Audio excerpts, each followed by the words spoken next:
So spring semester has come to an end and graduation is over. Whew, right, you did it. The semesters are busy. And sometimes we can get to the end of the spring semester and graduation and we put campus ministry out of our mind until about the first or second week of August. But I don't want us to do that. I believe the summertime is a great opportunity for us to do certain things that will prepare us, honestly, for a very easy and good launch of the fall semester. So what I want to do in this episode is just give you just a quick summer checklist of some ideas and thoughts that you can implement over your summer to make the best use of your time. Now, you may already do some of these things. You may just pick up one or two ideas. That's great. We just want to be a resource to you. These are just some things that I've learned over the years and have implemented. And honestly, every summer it's a little bit different. I'm always trying different things, new things to see what may help me personally, help us as an entire ministry. But here's the first one is this, to number one, rest and relax. I mean, we are governed by the school calendar. You've been running 120 miles an hour. You've been meeting maybe an extra night per week. You've been doing extra activities, extra outreach. So your schedule has been maxed out with your other responsibilities, if you have family, whatever it is. So please take time to rest and relax and do not feel guilty about it. Sometimes we're like, well, other people around me are doing this still, they're busy. But you have to remember, while maybe they're not doing what we're doing during the fall and spring semester, the flip-flop, they're not doing what we're doing in the summer. We're not doing what they're doing in the summer. So don't feel guilty about it. Jesus teaches us consistently through Scripture that we need times to get away. Constantly, he was getting up into a mountain, apart from the disciples, apart from a busy day of ministry, to rest, to relax, to spend time with his Father so that he would be ready and he'd be prepared and he'd be filled up spiritually, mentally, physically, in order to go out and do ministry. So take the time, whether it's a day, whether it's a week, whether it's just a little bit of periodic time throughout the summer, to hit the reset button, to relax and to refresh. Another idea I would say would be to have a leadership team meeting. Even, yes, at the very end of the semester, absolutely. Whatever workers you have that are laboring with you, if you have officers there, your student leaders, if they're already gone, let's jump on a phone call or a Zoom meeting with them. But let's do a debriefing meeting to kind of find out what they saw, how things went from their eyes and from their perspective, because many times there'll be ideas that they have that they thought about through the semester, and they can help us as we begin to plan over the summertime to know how to plan, what to plan for. So that's very, very beneficial, very helpful as we do that to get their input, because it'll help you to implement those ideas while or over the summertime as you're thinking, you're planning, and so forth. And maybe you want to give some type of resource or a book over the summertime that they could read, since there's, the time dedication is not there. It's a little bit different. And what you want to do is create in them the passion that you have for college ministry, campus ministry, and for students. And many times it may be a book, it may be a podcast, it may be some just simple things like that you could give them over the summertime. The next thing I would say is to do this is to plan. Right? How do we plan? Well, first we want to pray and meditate. And I'm trying to emphasize just you relaxing, refreshing, but find some times when you can just get alone, quiet place, maybe 30 minutes, maybe an hour, maybe a day, maybe during a vacation, whatever it is, that you can just really get quiet, get alone, maybe a notepad, your iPad, whatever you write and kind of take notes on, and just begin to think about this past semester, this past year, how many years you've been laboring in campus ministry, how things have been going, and just begin to think and write down thoughts, ideas. And then as you begin to go a little bit further from the prayer and meditation stage, you begin to establish specific goals for the upcoming year. So for us, we're going to begin planning fall semester, spring semester this June. Here in a couple weeks, we'll take a week, the first week of June, and really sit down, me and my wife, and we just hash out a lot of information. We've already had our debriefing meeting with our leadership team. They brought a lot of excellent ideas, things I didn't see, I didn't perceive, things I did. We talked about a lot of stuff. So I got a lot of ideas and thoughts from them that I can now go into my vision week or my planning day, however you want to do it. But begin early. I encourage you. I know it's easy right now just to write it all off and kind of wait, because I'm sure you've got other things, summer camps. I don't know what your schedule involves, but I know our summer gets very busy with traveling and different summer meetings and so forth. But you want to just go ahead and begin planning, to begin establishing some specific goals for next year. And I say specific, not just general. Yeah, we want to reach the campus. Yeah. Okay, what do you want to see grow? Is it a number? Is it your Bible study? Is it a certain community on campus that you would like to be able to reach, whether it be Greek life, a sports team? Are there certain outreach table ideas that you would like to implement? So go ahead and be writing out specific goals that you want to see achieved that you can share with your leadership team come August.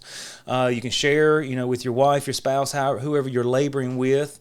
And then go ahead and schedule. We will begin to schedule our fall calendar here in June. Now, of course, you can wait till July and August. I've learned over the years, the longer I wait, the more stressful it is, because I'm always going to be making some changes, adapting different things come August. But I want to go ahead and lay it out. I want to find the sports. I have a football school, so I want to find out the football schedule and then begin implementing my schedule. The nights we'll be meeting, outreach events on campus during the day, activities, service activities that we'll be doing. And I may not specifically know what they are, but I want to go ahead and pencil them in on the calendar so I know it's there and we can begin working through that. And so as you do that, you'll begin to schedule your fall calendar. Sometimes you may want to schedule your spring. We'll kind of do that generally. But then work on your vision, okay? Maybe you want to have a 1, 3, 5-year plan for campus ministry. I do that for my life, for our family, and I do that for ministry. And I encourage you maybe to do that for your ministry. For what do you want to see accomplished next year? What do you want to see accomplished in 3 years? What do you want to see accomplished in 5 years? And it's very helpful to keep vision alive. It's very helpful to see the accomplishments, to see what God has done. That way you can trust and ask God for greater things. And so you want to plan, spend some time planning. This may be done like in a week. It may be done periodically over the summer. But I say this, the earlier you can do it, the better. And we will be doing ours here in a week. And we'll try to get as much done as we can. Of course, we'll come back and implement different things and different ideas and stuff that God will reveal to us throughout the summer. And then you also, I guess, as you're planning, also, does your school have any summer orientations that you can be a part of? Ours does. We'll be able to be at some summer orientations where parents and students are coming through. There's been some specific years where we've had students that are here for summer jobs or summer school, and we've met for Bible study, but that changes year to year. So as far as your planning, do you need to carry something through the summer? You may not. So if you don't, use it as a good time to plan. And then number 4, is to read. Right? Read for personal growth, read leadership books, read books on apologetics, read books specifically to campus ministry. I believe that'll help you to fuel the fire in you, to develop the passion. During the summertime, I always say, okay, here's summer. We've just began Memorial Day, right? Yesterday or 2 days ago. And I always want to set aside, these are the books I want to work through. And I try to strategically kind of say, okay, these are books for personal growth. These are books for leadership that I'm interested. These are my apologetic books that are going to help me with talking with students, engaging students. And I've got all those laid out, and I've got a goal that I want to try to meet. And then I've got my campus ministry specific books. And I definitely want to read those, but I love to read a few of those right before the fall semester starts, just to light my fire, to get me excited. Biographies are good also to read during that time. Of course, you have the books that you like to read, you desire to read, whether it's fiction, nonfiction, but definitely read some personal growth, because you and I cannot take the students in the campus ministry any further than where we are spiritually. And so it's important that you and I are on a consistent journey to be a greater follower of Jesus Christ. And as we go on that journey, we'll be able to take people with us. And then those campus ministry specific books are vitally important to light the fire that's inside of our soul. And then number 5, I would say this, to dream big. Let me ask you just a couple of questions. What do you want to see God do on your campus? I mean, really, what is it that you want to see God accomplish on your campus? What are some goals that seem over the top? You see, what needs to be done on your campus, but you are totally inadequate to do it? These are the big dreams that I'm encouraging you and challenge you and myself to begin to write down and to put that into our plan and share that with your leadership team or whoever works with you, your student officers. Let them know what your dreams are, what you want to see God accomplish. Because we can go in and do the same exact thing for this upcoming school year that we did last year, and that's good. But we understand God desires growth. God desires for the gospel to go out. God desires to reach this generation with the gospel, to give them truth. And so as you think about what you've learned, what didn't work, what did work, where can we be more effective? Where can we be more efficient in our ministry in reaching people with the gospel? So let's not just say, okay, it was great last semester or last school year. Let's just duplicate that again. No, let's dream a little bit bigger. And it's not necessarily about more people or higher numbers. I mean, that's great if that occurs, but what could God really do on your campus as far as giving you an open door with a sports team, allowing you to be a chaplain? God opened up the door with Greek life somewhere, allowing you to minister to international students, to see X amount of students saved, to be able to see these outreach tables be very successful as you're engaging students that maybe you need more workers. And so that's your dream. You need more laborers because you know if you had more people, then you could be more effective and reach more students. So what I want to say is dream big and include those in your plan. Include those in your schedule, right? As we begin planning out our fall semester, we don't want to just write them down on a piece of paper. Begin thinking, okay, God, I'm going to trust you for this event. I'm going to trust you for this idea that I know you believe in because it's trying to reach students. For us, we've got some events that we want to see happen, and some of them are events I've never done before. And so guess what? I'm scared. I'm right? The ones I've done and I've seen that they are successful, okay, we can redo those, we can re-implement those, and we can fine-tune them, we can try to make them as best as possible. But I'm trying to think outside of the box. I don't know if you realize, I know you do, but this generation today that's going to be freshmen, sophomores, in comparison to the generation 10, 11 years ago when I first began doing campus ministry, is completely different. The issues they're facing, the way they've been brought up, the way they view things, the way they communicate, the way they handle things is completely different. And so what that means is ministry for you and I, in comparison to 10, 11 years ago, is going to be different.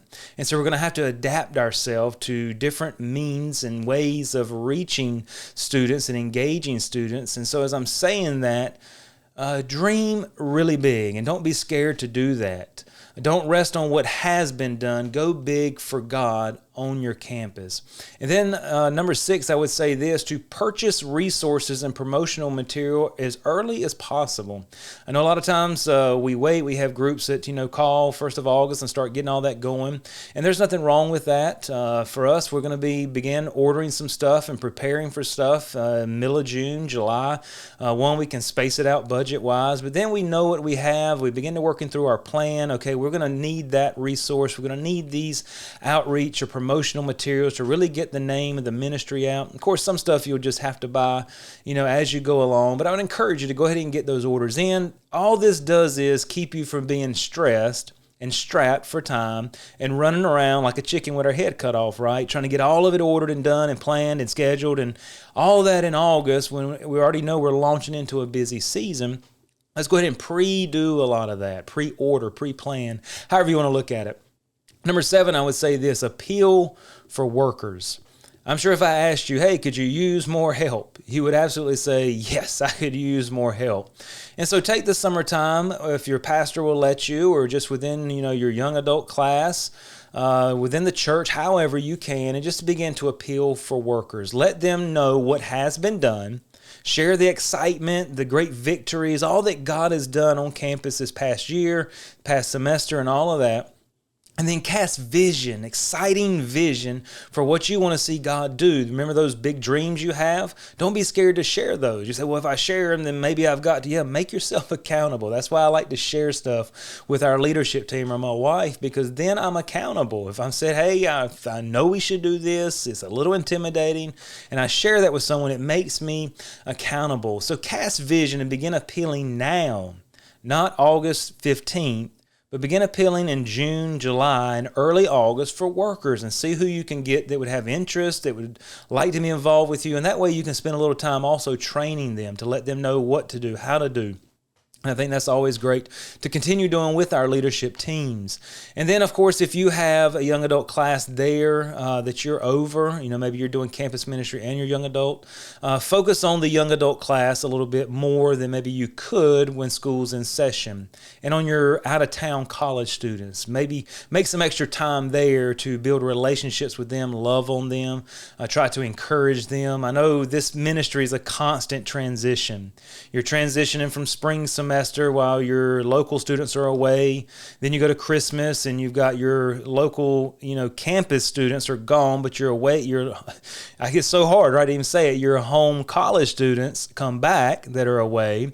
Then you go in the spring semester, it does the same. And then summer comes and you got this other transition where all your, if you're at ECU, all your ECU students are gone, the vast majority of them, and you have all your away students come back and they're there for 2 or 3 months. They have busy schedules. So it's just constant transition. Plus, people are constantly coming in as freshmen into your ministry, and people are usually graduating out through marriage or different life stages and so forth. So it's just a constant transitionary ministry.